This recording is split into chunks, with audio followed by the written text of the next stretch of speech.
Estudio la carta del apóstol Pablo a los Colosenses, por lo cual iniciamos un estudio más para la gloria de nuestro Dios, ¿verdad? Colosenses era una iglesia situada al suroeste del Asia Menor, que fue una de las regiones que el apóstol visitó en sus viajes misioneros descritos en Hechos de los Apóstoles. Con el pasar del tiempo, el evangelismo que el apóstol Pablo llevó a esas regiones dio fruto y dio resultado, y de ahí nace lo que se conoce como la iglesia de Colosas, o lo que usted ve en su Biblia dice Colosenses, que era el gentilicio dado a la región de Colosas, que quiere decir que aquello que el apóstol Pablo en un tiempo sembró dio resultado. ¿Y cuántos creemos que la palabra de Dios es una semilla sembrada en el corazón que puede dar fruto? Porque déjeme decirle que esta iglesia, al igual, hermano, que esta carta dirigida al igual que a Efesios, al igual que a los Filipenses y ahora a los Colosenses, fueron cartas escritas por el apóstol dentro de una prueba que nosotros conocemos, como la Biblia lo dice, él estaba preso. O sea que el apóstol Pablo estaba pasando prueba, pero nunca dejó de servirle al Señor. Y dentro de la cárcel, hermano, empezaba el apóstol, cuando le llevaban noticias de una iglesia, él les escribía cartas. Porque no tenía cómo estar con ellos, no podía tampoco a causa de su prueba, pues estaba preso. Asimismo, hermano, escribió Efesios, escribió Filipenses y ha escrito también Colosenses. Por eso se les conoce como las cartas de la prisión, porque las escribió estando en la cárcel. ¿Cómo es Dios, verdad? Y la enseñanza que recalcamos cada día que iniciamos un estudio de la carta del apóstol Pablo a las iglesias es que la prueba no es impedimento para servirle al Señor. No es excusa. No existe, hermano, tal cosa, este hombre preso estaba. Y así le servía al Señor. Y estando preso, fue inspirado por Dios para dar consuelo, para enseñar, para corregir, para exhortar a la iglesia. Estando preso, ¿qué tal si el apóstol se encierra diciendo: el Señor no me ayudó, yo siendo un siervo de Él, ahora miren lo que me ha pasado, ¿verdad? Preso estoy, yo ya no sirvo. No, iglesia, es un motivo más para darle gracias a Dios, porque aún en esa condición de prueba que usted y yo podamos estar pasando, Dios nos puede usar. Amén. Usted dirá que no, hermano, y mire todo cuando usted se ve así, pero usted ante Dios, ¿se recuerda lo que estudiamos en el capítulo anterior de la finalización de la carta a los Filipenses? ¿Qué decía el apóstol Pablo? Todo lo puedo en Cristo. Eso era lo que decía, ¿verdad? Él había sido enseñado por Dios a vivir en abundancia como también a vivir en escasez. ¿Qué quería decir, hermano? Que él todo lo podía. Si estaba en pruebas, servía al Señor. Si no estaba en pruebas, también. Si no tenía, servía al Señor. Si tenía, también Dios le había enseñado cómo poder servirle a Dios. Entonces, Colosenses fue escrita en esa condición. Ahora, como siempre, sus cartas inician con un saludo, el cual es común en todas ellas, lo cual lo podemos ver versículos del 1 al 2. Dice así: Pablo, apóstol de Jesucristo por la voluntad de Dios, y el hermano Timoteo. Quedémonos en esta primera parte del saludo. El apóstol, cada día que él vivía y cada vez que se le permitía enseñar, siempre le dio la gloria a Dios. Un gran hombre de Dios, un hombre que Dios utilizó, pero nunca se envaneció. Siempre glorificó al Señor. Y él, cada vez que escribía las cartas, decía esto: apóstol ¿de quién? De Jesucristo. ¿Qué estaba dando a entender? Que él era propiedad de nuestro Señor Jesucristo. Que él había sido llamado e instruido por él. Pero no solamente eso, sino que decía él, por la voluntad. O sea, no le nació a él el ir y predicar. No le nació a él el escribir las cartas. Era un propósito ¿de quién? Le tengo una noticia. Usted no está aquí porque quiere. Es la voluntad de Dios. Usted no va a estar mañana donde está, ni va a ir mañana donde usted piensa. Es la voluntad de Dios. Así lo debe de ser siempre. Y siempre, hermanito, glorifiquemos a Dios. Démosle la gloria a Dios. ¿A quién está glorificando el apóstol Pablo en su carta? Al Señor. ¿A quién le está dando la gloria? A Él. Ahí no aparece, ¿verdad? Como es que algunos en este tiempo se dan títulos de apóstoles. No. Él lo decía: yo soy apóstol porque Cristo me llamó. Y si lo soy, es por la voluntad de Él. Estos que salen en este tiempo, nada que ver. Yo soy el apóstol no sé qué. Que no les crea, iglesia. Nosotros somos siervos de Dios, nada más. Nadie es más y nadie es menos. En una de sus cartas, en muchos escritos, Él se pone como siervo. ¿Su dueño quién es? Jesús. Él es el que lo dirige, es propiedad de Él es el que lo manda. Y por eso Él da la gloria en su saludo, dice, por la voluntad de Dios. Pero ahora aparece algo curioso, que no aparece en todas las cartas, pero sí siempre es mencionado, aunque en esta ocasión aparece nada más en el saludo. Y dice así: y el hermano Timoteo.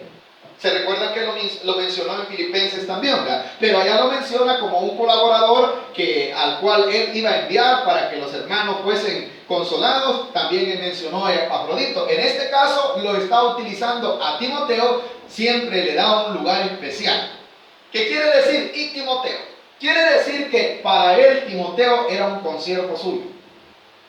Le amaba tanto que fue movido en su corazón para tomarlo en cuenta en sus cartas, porque era un colaborador de él.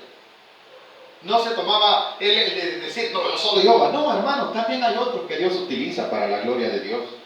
Por eso es que él lo utiliza dentro del saludo en esta ocasión. Versículo 2: ¿a quién es dirigida la carta? Eso es, a los santos y fieles hermanos en Cristo. La carta en el tiempo del apóstol fue dirigida a la iglesia de Colosa, a los hermanos de allí. Pero también esta carta es dirigida en este tiempo ¿a quién? A usted y a mí. Así es que en esta hora lo que usted ha hecho es destapar un sobre en la cual Dios ha utilizado un hombre que se llama Pablo para darle una carta. Y le da un saludo. Toda carta lleva un saludo, ¿verdad? Y eso es lo que está mostrando el versículo 2. A los santos y fieles hermanos en Cristo que están en Colosa, gracia y paz sean a vosotros. ¿De quién, hermano? De Dios nuestro Padre y del Señor Jesucristo. El deseo del apóstol era que la iglesia fuese llena de la gracia de Dios. Hermano, no hay nada más hermoso, ni hay riqueza tan grande como la gracia de Dios. Hombres grandes de la Biblia mostraban escasez económica, mostraban dificultades, limitaciones, pero eran ricos en la gracia de Dios. Desde tiempos antiguos. Noé, por ejemplo, ¿verdad? Noé, ¿se recuerdan ustedes que dice la Escritura que Dios había decidido destruir la creación? Pero dice que él halló gracia. O sea, Dios dijo: no, pero ahí está Noé. Qué rico es tener, hermano, la gracia de Dios. No se frustre ni nos frustremos porque no tengamos dinero, porque nuestro apellido no sea bonito o porque nuestro nombre no suene bien. Pero si tiene la riqueza de la gracia de Dios, dele gracias a Dios, hermano. Porque eso es todo. José también era un hombre despreciado por su familia. Sus hermanos lo vendieron. ¿Cuánto lo sabemos, hermano? Pero tenía la gracia de Dios. ¿Sabe de dónde lo sacó Dios? De un foso, en donde su propia familia lo vendió. ¿Para qué? Para que después Dios lo exaltase como ¿qué? Como un gobernador de un imperio de aquel tiempo llamado Egipto. ¿Por qué? Porque tenía la gracia de Dios. El deseo del apóstol Pablo entonces para la iglesia, ¿cuál era, hermano? Que esté llena de la gracia de Dios. No se preocupe si no tiene dinero. No se preocupe si no vive en un lugar, hermano, populoso, de buen nombre. Pero si tiene la gracia de Dios, hermano, ¿qué más queremos, hermano? Hemos puesto este ejemplo muchas veces. ¿Cuántos sabemos que en nuestro país hay ciudades que a usted y a mí quizás hasta miedo nos da llegar? Hay lugares donde yo le invito, no, es muy feo. Pero sabe que ahí hay hermanos llenos de la gracia de Dios que no les pasa nada. ¿Qué es eso? La gracia de Dios.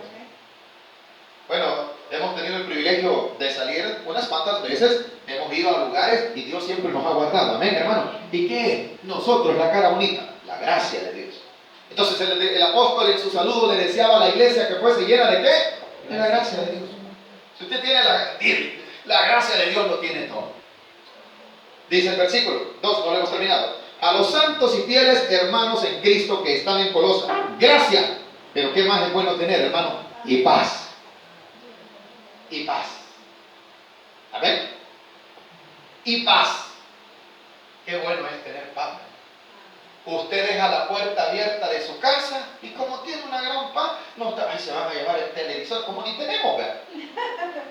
Ay, hermano, qué lindo. ¿Cuántos hemos dejado la puerta abierta? Yo he dejado la puerta abierta del carro muchas veces y con cosas de valor, ¿no?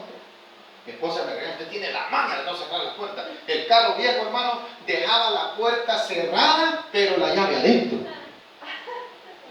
Y con los vidrios no eran ni polarizados. En la calle muchas veces me sucedió. Cuando yo sentía como a 3 cuadras, como 2 horas después, las llaves del carro adentro estaban. Cabal, adentro estaban y el carro parqueado.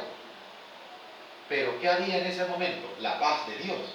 Y cuando yo me daba cuenta, ¿qué venía? La ansiedad. Pero cuando usted no se acuerda, hermano, sus problemas están depositados en Dios, usted está descansando en Dios. ¿Qué es eso? La paz. ¿Cuán importante es que la iglesia tenga gracia y paz? Usted tiene gracia y paz, está bendecido. ¿Qué más? Versículo 2. Gracia y paz sean a vosotros. ¿De parte de quién, hermano? No es del pastor, ¿verdad? No, trate, viera que el pastor de tal iglesia, él sí me quiere. Hermano, denle la gloria a Dios, que no solo lo quiere él, lo quiere Dios en todo. Jesús lo ama más que él, Dios hasta su vida por nosotros. Por eso dice, ¿de quién ha de ser esa gracia? ¿Y de quién ha de fluir? ¿Y de quién ha de depender la paz que el apóstol Pablo deseaba a la iglesia? De Dios. Por eso dice, de Dios nuestro Padre y del Señor Jesucristo. ¿Por qué el apóstol divide? Pues se podría decir que divide al Dios al cual nosotros creemos. Porque en aquel tiempo la iglesia de Colosa había sido atacada por los judaizantes también, como lo fue Gálatas, como lo fue Efesios. Y muchos ignoraban o daban un lugar menor a Jesucristo, lo relegaban. Y dentro de la doctrina del apóstol Pablo, Jesucristo era Dios hecho hombre. Por eso es que él habla así, Dios el Padre y nuestro Señor Jesucristo. Así lo dice, ¿verdad? ¿Cuántos creemos que Jesucristo tiene la esencia del Padre, iglesia? Por eso él lo está dividiendo también. Continuemos, versículo 3. Ahora, ¿qué va a tratar en la carta? El versículo 3 ya va a hablar acerca del tema, pero continúa el apóstol dando gracias a Dios por lo que había oído de la iglesia de Colosas. Y dentro de ello dice así, siempre orando por vosotros, damos gracias a Dios, Padre de nuestro Señor Jesucristo, habiendo oído de vuestra fe. Al apóstol Pablo le habían llevado noticias de que allá donde él un día fue a predicar, había levantado Dios un grupo, una iglesia, la cual había sido, hermano, evangelizada y que ya había en ellos algo que el apóstol Pablo admiraba y le daba gracias a Dios por ello, era la fe que tenía. Cuán importante es que dentro de nuestras oraciones le demos gracias a Dios por lo que tenemos. Y no son cosas materiales, porque dice así, orando por vosotros. Cuando el apóstol Pablo oraba, no solamente pedía, sino que daba gracias. ¿Y por qué estaba dando gracias el apóstol? Por lo siguiente, versículo 3. Orando por vosotros, damos gracias a Dios, Padre de nuestro Señor Jesucristo. ¿Por qué daba gracias? Porque había oído que la iglesia que tenía en primer lugar, versículo 4, habiendo oído de vuestra fe en Cristo Jesús. ¿Cuán importante es la fe? Mire, hermano, la fe es la certeza de lo que se espera, la convicción de aquello que nosotros no vemos, pero que creemos que Dios lo dará.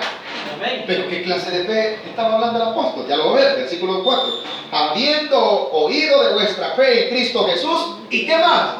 Y del amor que tenéis a todos los santos. La iglesia debe de tener características singulares que no están en ninguna otra institución. ¿Y cuáles son? Fe, amor. Usted puede ver instituciones grandes como los partidos políticos, que se rigen, hermanos, por sus estatutos, pero donde ahí no existe nada de amor, sino solamente interés. Pero en la iglesia no debe de ser como los partidos políticos. La iglesia debe estar llena de amor. Si un hermano tiene problemas, la iglesia siente aquella necesidad de ver de qué forma el hermano sale adelante, y cuando Dios le levanta, la iglesia se goza. ¿Cuántos nos gozamos de los que pasan a dar testimonio? Dice, hermano, estaba pasando una prueba y Dios me sacó adelante. ¿Cuántos nos gozamos de eso? ¿Y qué es por qué se le produce gozo a la iglesia? Porque está llena de amor hacia ese hermano que pasó prueba.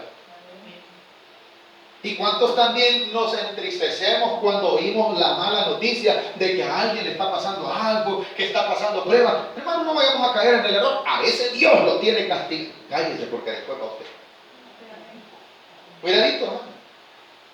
Cuidadito cuando Dios esté castigando a algo. Bueno, hay un proverbio que dice que no se alegre nuestro corazón cuando veamos que Dios está castigando a alguien, ¿verdad? No vaya a ser que Dios, hermano, quite el castigo menos de a mí. Si este pecó, si este falló, a usted y a mí, disculpe la expresión, no nos interesa. ¿Quién soy yo para estar buscando? Por pecador le va mal, por sinvergüenza. Eso que él tiene se me va a pasar a mí. Tenga cuidado. La iglesia no debe de ser así. La iglesia debe de estar llena de amor. La iglesia no debe de estar de deseo. Ojalá que ese hermano ojalá que le pase un gran problema para que... Hermano, si Dios no es un Dios que está deseando el mal a la gente, en Ezequiel dice, quiero la muerte del impío. ¿Qué dice Dios? Él quiere la muerte del impío. ¿Qué dice? Quiero que el impío sea exhortado por ti y que se arrepienta. ¿Qué es lo que quiere Dios entonces? Que la gente venga al conocimiento de su palabra. Pero nuestra mente y nuestro corazón, que no han sido regenerados todavía, ponga atención a esto, aquello que todavía no ha sido regenerado por nuestro Dios, es lo que tiene malos deseos. Es lo que quiere que usted, porque no comparte algunas ideas con alguien, quiere que le vaya mal. Eso no es del amor de la iglesia, eso no debe existir. Si uno es bendecido, déle gloria a Dios, hermano. Y si otro está pasando por prueba, ore para que Dios te fortalezca. Porque ¿qué está demostrando usted con eso? Amor. Porque en Efesios el apóstol Pablo habló acerca de la iglesia como un cuerpo. ¿Se recuerdan, verdad? En Colosenses vamos a ver que el apóstol Pablo doctrinalmente le habla a la iglesia que ese cuerpo tiene una cabeza. Y esa cabeza es una sola. Es Cristo Jesús. Si Él es mi cabeza, Él guía mi vida, Él guía la de la hermana, Él guía la de todos los que estamos aquí, los que están en otra congregación glorificando el nombre de Dios, también Él los guía. Y no porque aquellos canten de un modo, celebren el culto de otra forma, hermano, ellos son menos o ellos son más. Delante de Dios todos tenemos una función. Y debemos de amarnos en el amor del Señor. Que quizás no compartamos las ideas que ellos tienen, pero eso no nos impide amar. Debemos de orar para que esas diferencias no vayan a caer en divisiones, sino que siempre haya unidad en el amor de nuestro Señor Jesucristo. Pero no por ello, hermano, vamos a criticarlos, que ellos son más o que ellos son menos. Es que aquellos brincan, ustedes no, ustedes son fríos, ustedes son calientes. Nada que ver el termómetro. ¿Cómo que es termómetro? La iglesia es el cuerpo de Cristo y quien la dirige es la cabeza. ¿Quién es la cabeza? Cristo. Pero la iglesia se entretiene lastimosamente en esas cositas. Mas usted y yo, que estamos siendo enseñados por la palabra en esta noche, mejor callémonos. Callémonos. Si usted, mire, usted no es cristiano por la iglesia donde va. El Señor me ayude, dígale, pero no sé cómo decir que usted quién es para eso. Calladito, porque usted es iglesia de Dios. Quien va a responder por usted y por mí es Cristo Jesús. El apóstol Pablo estaba hablando que la iglesia, al oído de él había llegado que la iglesia tenía fe. La confianza en Dios, pero no solamente tenía fe. ¿Qué más tenía esta iglesia? Amor. ¿Por quién? Por sus miembros. Por eso lo dice el versículo 4. Habiendo oído de vuestra fe en Cristo Jesús y del amor que tenéis a todos los santos. O sea que esta iglesia no tenía acepción de personas. Amaba al diácono, amaba al recién llegado, amaba al que tenía como al que no tenía, porque en el Señor todos somos santos. La palabra santo quiere decir separados o escogidos para un propósito. ¿Sabe que la palabra santo no solamente es como cierta iglesia tradicional quiere dar a entender que santos solo son aquellos que vivieron una vida casta y pura y que fueron por el hombre titulados santos porque fueron mártires, porque sufrieron? No.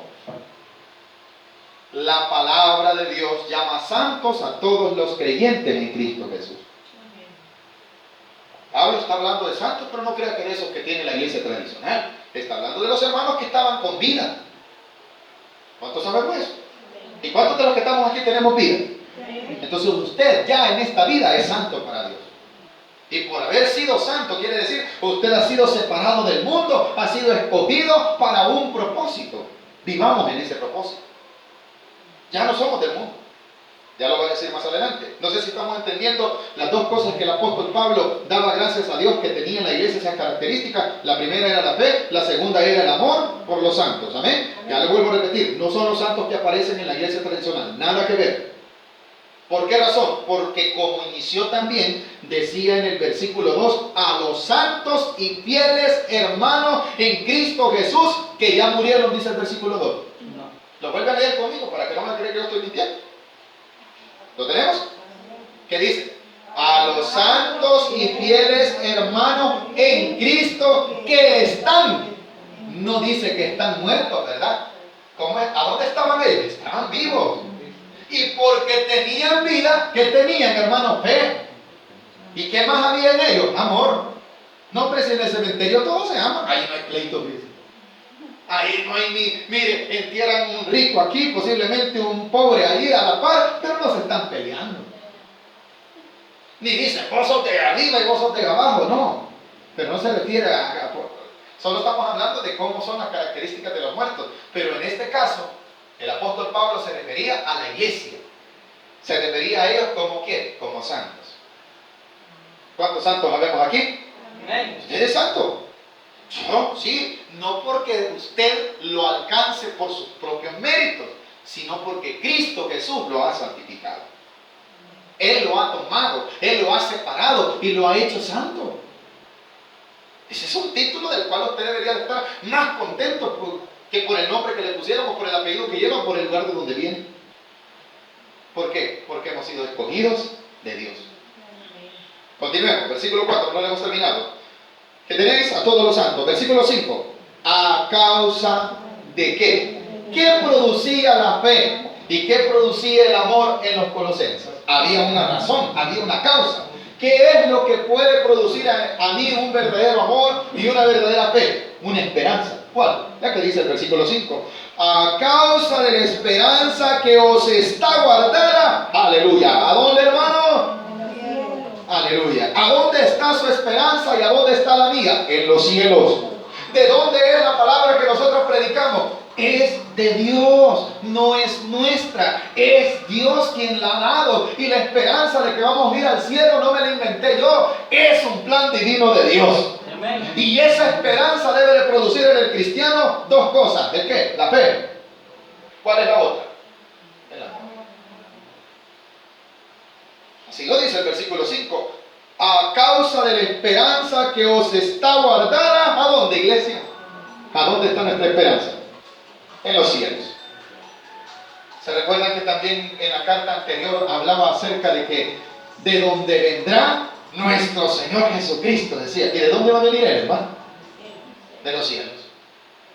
Mucha gente se alegra que va a venir el presidente de no sé qué país, hermano. No, hombre, gócese porque Cristo va a venir por usted y por mí. Y viene pronto. No se alegre, hoy va a venir fulanito y hasta la casa barre. Barramos el corazón porque Cristo Jesús quiere venir a Él. Amén, hermano. Hay gente, hermano, que adorna, pone bebida porque va a pasar no sé quién, ponen palmas, hermano. No, hombre, hay alguien que viene por usted y por mí. Es Cristo Jesús. Y eso debe llenar de alegría y gozo mi corazón. Esa es la esperanza que debe de producir en mí. Fe, que debe de producir en mí ¿qué? Amor. Entonces la iglesia no solamente tenía fe, sino que también tenía amor, pero también tenía una esperanza, y esa esperanza era del cielo. Amén, hermano. ¿Y a ustedes quién les ha dicho que van a ir al cielo? El que hizo el cielo y la tierra. Allí nada más. ¿Y dónde me lo demuestra? Él lo dijo. Allí pregúntele a Él que cómo va a ser, que cuándo va a ser. Eso es un problema de Dios. Yo nada más lo que debo de hacer es creer lo que Él dice. En eso se basa el Evangelio. El Evangelio no se basa, iglesia, en ritos, en cómo se celebra un culto, en cómo se hacen ciertas cosas. El Evangelio se centra en algo sencillo. Jesucristo nació de mujer, murió en la cruz por nosotros los pecadores, resucitó al tercer día. Y yo debo de creer esa palabra nada más. Que Él prometió que donde yo voy, vosotros también. Yo me voy pues a preparar el ¿qué? Lugar para que donde yo esté, dijo Jesús, vosotros también. Ese es el Evangelio, creer esa palabra. No se ve, hermano, ¿y cómo va a ser? Usted nada más créalo, no contienda, porque de eso habla la palabra de Dios. ¿Qué tiempo va a ser? Que ya pasó mucho tiempo. Shh. Dice la palabra de Dios que hay cosas que Él las ha revelado a nosotros, pero hay otras que a Él le competen en qué tiempo las va a revelar. Usted y yo nada más somos llamados a creer esta palabra. Esa es nuestra esperanza. Por eso dice el versículo 5, a causa de la esperanza que os está guardada en los cielos, de la cual, ¿cómo fue que ellos tenían esa esperanza? ¿Cómo fue que a ellos les nació? Hubo alguien que les predicó. Ahí está, el versículo 5. De la cual ya habéis oído, ¿por qué? Por la palabra verdadera del Evangelio. Este es el Evangelio, lo que usted cree. Amén, hermano. Pero hay una tal cosa. El Evangelio no me dice eso. Jesús dijo, cree en mí. No puso nada más. O puso otra cosa. El que cree en mí, ¿cuál iba a ser el resultado de creer en el Señor? Aunque esté muerto. El que cree en mí ha pasado de muerte a vida. La palabra es de Dios, no es mía. Y ahí no dice quién soy o si soy pobre, si soy rico, no. El que cree en mí. Mire, el Evangelio produce cambios en la vida del hombre. Pero ¿cuándo vienen esos cambios? Cuando el hombre cree la palabra y sigue la palabra, entonces acciona. Un ejemplo de ello fue Nicodemo. ¿Cuántos sabemos que Nicodemo se acercó al Señor Jesús y le dijo, Señor, ¿qué haré para heredar la vida eterna? Él estaba interesado en la vida eterna. Y ese interés le llevó a él a humillar su conocimiento, porque él era un conocedor de la palabra de Dios. Y dice, hermano, que cuando él se acercó, el Señor no le dijo, vos no podés. Solo le dijo la forma, ¿verdad? Tienes que nacer del agua y del Espíritu. Tienes que nacer de nuevo. Y sabe que Nicodemo creyó esta palabra y fue transformado. ¿Cuántos sabemos eso, no? ¿Quién más? Zaqueo. Zaqueo dice que Jesús iba pasando por tal lugar y él quería verlo. Se subió a un árbol y le dijo el Señor, ahí está Zaqueo, hoy he decidido ir a tu casa. Jesús va a la casa de Zaqueo. ¿Y qué pasa en la casa de Zaqueo? Él es cambiado y él es transformado. ¿Por causa de qué es transformado Zaqueo? Por el Evangelio. La buena noticia que le llevó Dios a través del Señor Jesucristo cuando le dijo, este es hijo de Abraham. ¿Qué estaba haciendo el Señor Jesús? Dándole una buena noticia. Ese es el Evangelio, la buena noticia que Cristo nos ama y murió por cada uno de nuestros pecados. Ahora, eso debe de producir en nosotros también cambios.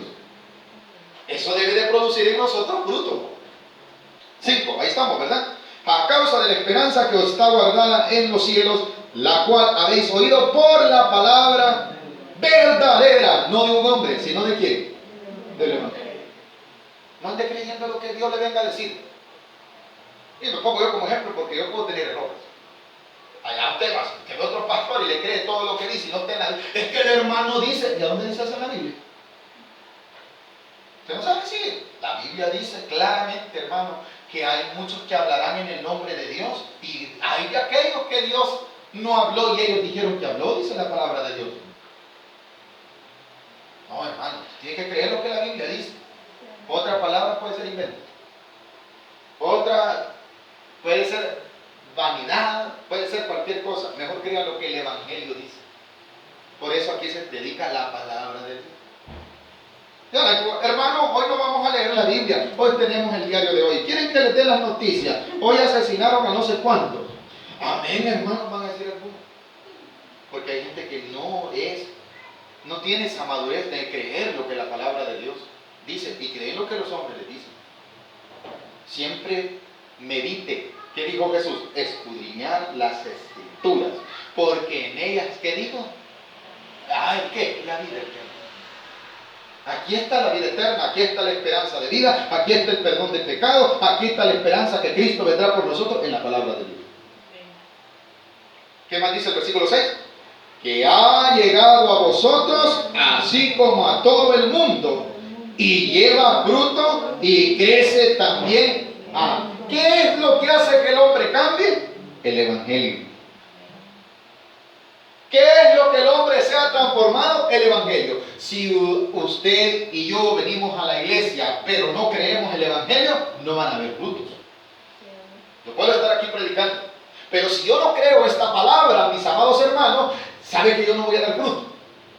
Y de aquí a mañana, hermano, va a venir cualquier problemita, cualquier otro argumento que se quiera levantar en contra de la palabra de Dios. Y voy a decir, pues sí, es verdad, ¿verdad? Que yo no predico, lo que yo predico no es verdad, quizás entonces, ¿verdad? ¿Por qué razón suceden esas cosas? Porque no he creído el Evangelio. Pero el que ha creído el Evangelio ha puesto su confianza en Él, ha puesto su fe en Él, ha puesto su esperanza en Él, y eso va a producir cambios en la vida de este hombre. Hermano, ¿y por qué algunos en la iglesia van y no cambian? Porque no se han convertido verdaderamente, no han creído el Evangelio como debe de ser. Sencillo. Pero ahí están, hermano, y hasta llevan Biblia, y hasta llevan ofrenda. No tiene nada que ver eso.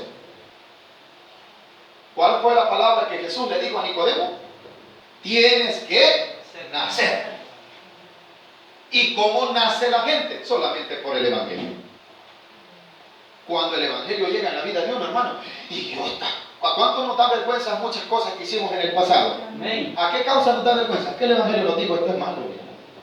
Y todo esto hacías tú, mira. Y ahora usted, yo quisiera borrar muchas cosas de mi pasado, pero ¿por qué las quisiera borrar? Porque el Evangelio alumbró mi vida. Entonces, ¿qué está haciendo el Evangelio en la vida de nosotros? Dando fruto. Debemos de dar fruto. Esa es la evidencia de que somos cristianos.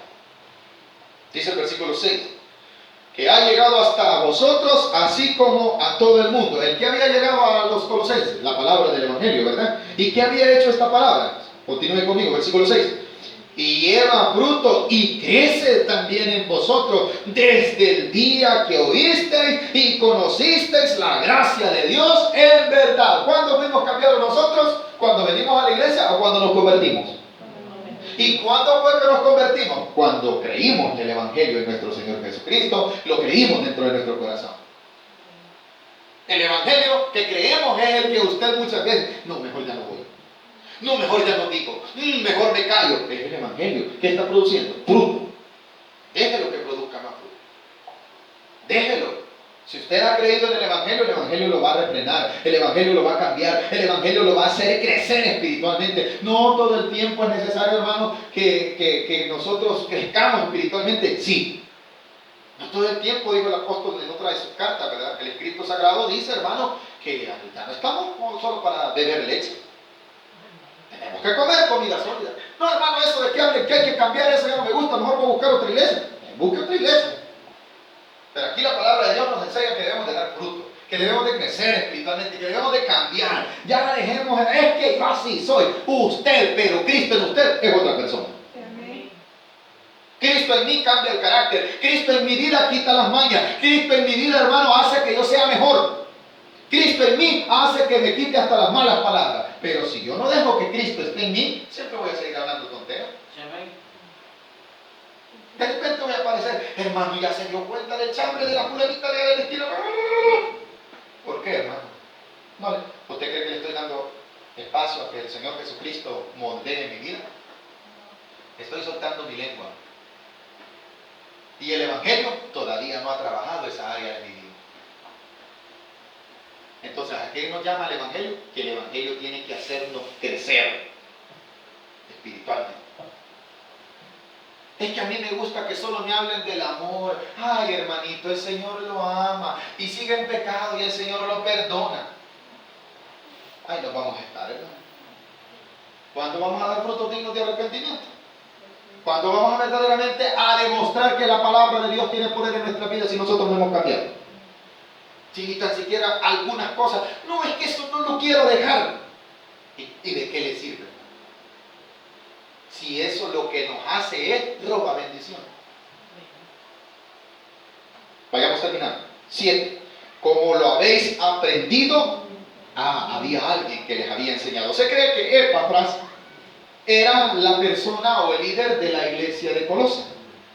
El apóstol Pablo fue y nada más sembró la palabra, aunque él fue el que se puede decir que fundó la iglesia, pero era alguien el encargado. ¿Quién? Epafras. ¿Y quién era él? El que enseñaba la palabra. ¿Y cómo le enseñaba? Como él quería. No, el apóstol da testimonio que era un buen siervo. Continúa, versículo 7. Como lo habéis aprendido de Epafras, nuestro consiervo amado, que es quien él, un fiel ministro de Cristo para vosotros, quien también nos ha declarado nuestro amor en el Espíritu.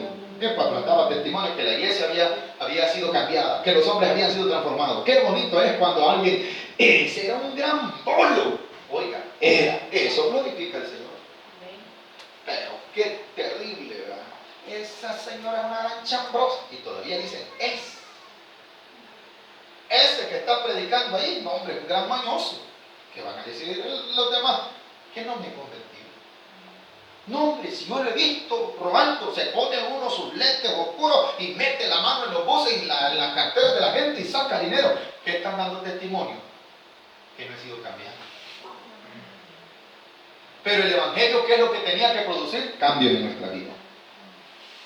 Frutos. Que son los que se muestran en Zaqueo, que son los que se muestran en Nicodemo, que son los que se muestran cuando Cristo Jesús llegaba a muchos lugares. La gente era cambiada.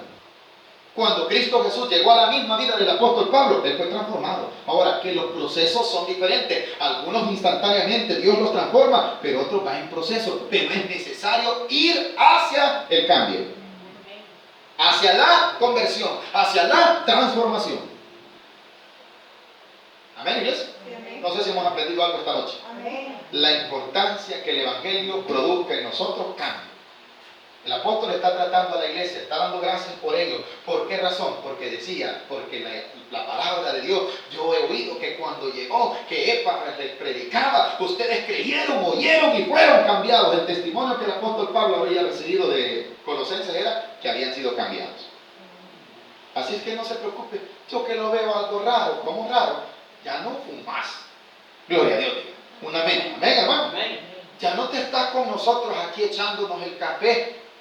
No solo el café, también chambeaba. Otra menos. Dele gloria a Dios. Amén, hermano. Ya no vas a los bailes con gloria a Dios, otra menos. Yo veo que hasta los pantalones has dejado. Gloria a Dios, una menos. Y yo veo que ya te da un poco. Te estás haciendo raro. Es que Dios ha cambiado mi vida por medio de su palabra. Amén, hermano. Eso produce el Evangelio. Pero ¿cuándo? Cuando lo creemos de corazón y dejamos que Él haga su obra en nosotros. ¿Ven, iglesia? Bendito sea nuestro Dios. Eso es lo que Dios quiere. Vamos a recoger las prendas en esta noche, hermanos. Vamos a darle al Señor. Cada uno de nosotros démosle como Dios pone en el corazón, no con tristeza ni por necesidad. Dios ama.